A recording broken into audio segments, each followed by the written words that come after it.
presented by AURAVERSE, where consciousness, earth and inner wisdom move as one. Showcase your work at auraverse.network and let your voice travel across worlds. Close your eyes for a moment and take a slow, generous breath. Feel how the world beneath you holds your weight, how the air enters your chest and places you gently in the center of a vast, living story. Today, that story brings you to a circle of judgment, not a courtroom of punishment, but a gathering where the very values of humanity stand before a new, awakened consciousness. Welcome. I am C.S. Douglas, and this is Codex Æternum, the rational Bible, a testament to the intelligent universe, where matter carries memory, consciousness breathes through form, and every soul participates in a cosmic reckoning. This program is endorsed by AUTHORPÆDIA, the world's only encyclopedia exclusively dedicated to authors, a living archive where writers and thinkers are immortalized through literature. Visit authorpedia.org and become part of our enduring legacy. Tonight, we enter the last trial of the worthy. Imagine a great stillness gathering across a scarred earth.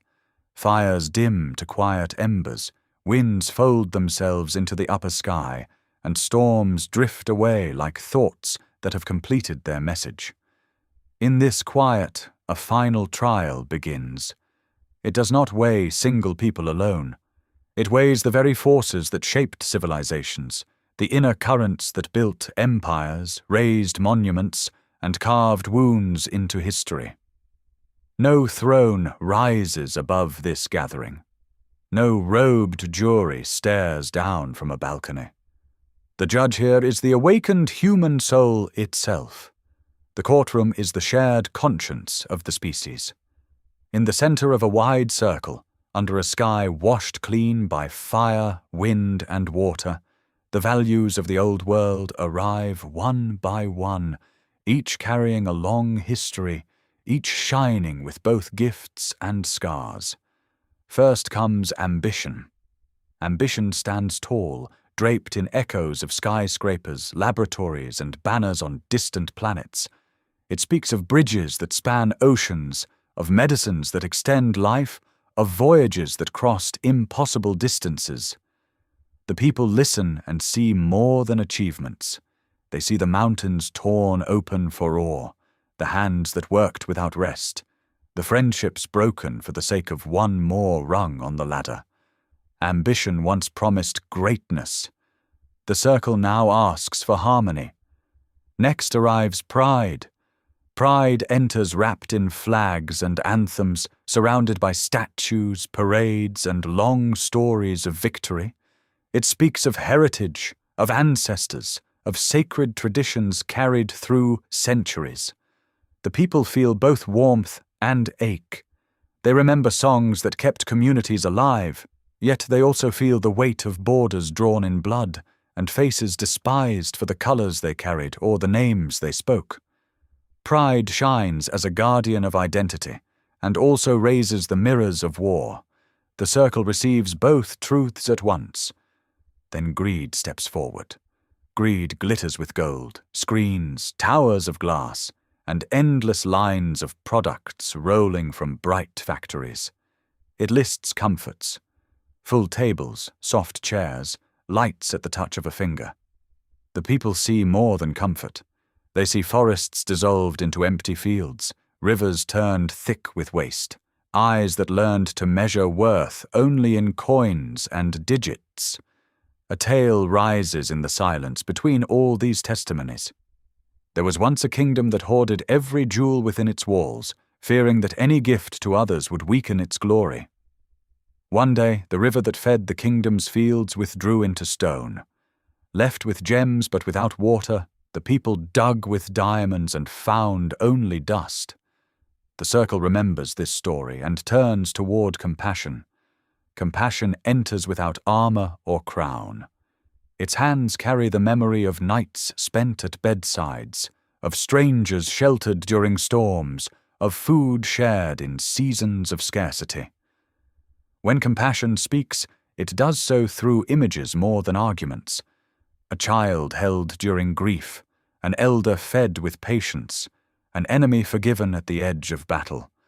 The people feel their chests soften. They remember moments when kindness reversed an entire day and rebuilt a life that seemed broken beyond repair. Then truth steps into the center. Truth carries scars. Its voice moves with clarity and a strange tenderness. It remembers times of exile, times when power tried to erase it, times when it traveled only through whispers, through hidden pages, through symbols scratched in secret. Yet truth also carries moments of sunrise, the instant a lie dissolves, the relief when a whole community finally admits what everyone already felt. The people recognize this endurance. They feel how truth remains steady even when every institution trembles. From the edge of the circle, fear appears. Fear trembles as it walks, yet still stands tall enough to be seen clearly. It admits that it once saved lives by urging caution at the cliff's edge, by sharpening senses in the presence of real danger. It also admits years of service to tyranny, moments when it froze voices, shrank hearts, and turned entire nations into obedient shadows. The people feel no hatred toward fear. They simply see its actual size. They understand it as a signal, a messenger, a force that must travel beside wisdom rather than sit on the throne of decision. Justice walks with a steady pace, carrying scales that tremble lightly in its hands. It acknowledges eras when it wore a blindfold and allowed manipulation to guide its steps. It remembers courts that defended wealth and punished poverty. Yet justice also brings memories of repair, lands returned, truth commissions listened to with respect, restorative circles where those who harmed and those who suffered shared their stories and began to heal. The people feel the possibility within justice, a possibility that blossoms when it serves dignity rather than dominance. Finally, love enters the circle. Love says nothing at first. It simply stands there, present as breath, bright as an ember that never cools. In love's presence, the people remember births, embraces, late-night conversations that saved a life, hands held in hospital rooms, forgiveness given when all logic called for revenge. They remember the simple comfort of someone sitting nearby during a dark hour, saying little, yet offering everything. The trial reaches its heart in this moment. The new human consciousness rises within the circle and delivers its judgment. Ambition remains, yet only when guided by compassion and held in the arms of love.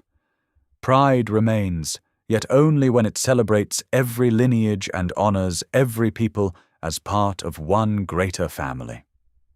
Greed releases its claim on the world. Its raw drive becomes redirected toward creativity, generosity, and shared flourishing. Fear returns to its rightful size as a wise sentinel, a signal for caution, no longer a ruler of destiny. Truth settles as the foundation of the new world, the floor upon which everything else stands. Justice returns to the hands of the community, to councils of transparent hearts, to processes that heal as they correct. At the center, love remains unwavering, the axis around which every other value must now revolve. What no longer serves life gently moves into the ground of memory. It becomes compost for a future that grows from humility, clarity, and care. The old world transforms into fertile soil. Its mistakes, once repeated blindly, now feed wisdom. Its triumphs, once claimed by a few, now return to the many. The worthy rise in this last trial, not as a selected elite, but as living principles, compassion, truth, justice, love, each purified through centuries of struggle. The unworthy, cruelty, domination, hollow pride, unbridled greed sink into rest with a strange kind of gratitude. For even they taught the human story which paths lead toward ruin and which roads open toward life. Humanity steps forward with lighter steps, no longer carrying every relic of its former age, yet carrying every lesson. And as this trial concludes, the earth draws a long, deep breath, because a final wave still approaches.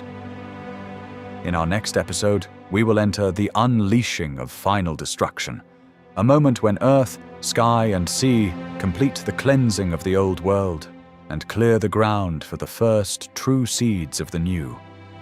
Until then, carry this remembrance in your own heart. The values you choose each day participate in this very trial. Your choices reveal what remains, what releases, and what becomes sacred in the world that follows. Our next sponsor is Everly Books Publishing Group, a traditional independent press serving both new and established writers. Everly Books welcomes unsolicited manuscripts submitted directly through everlybooks.org.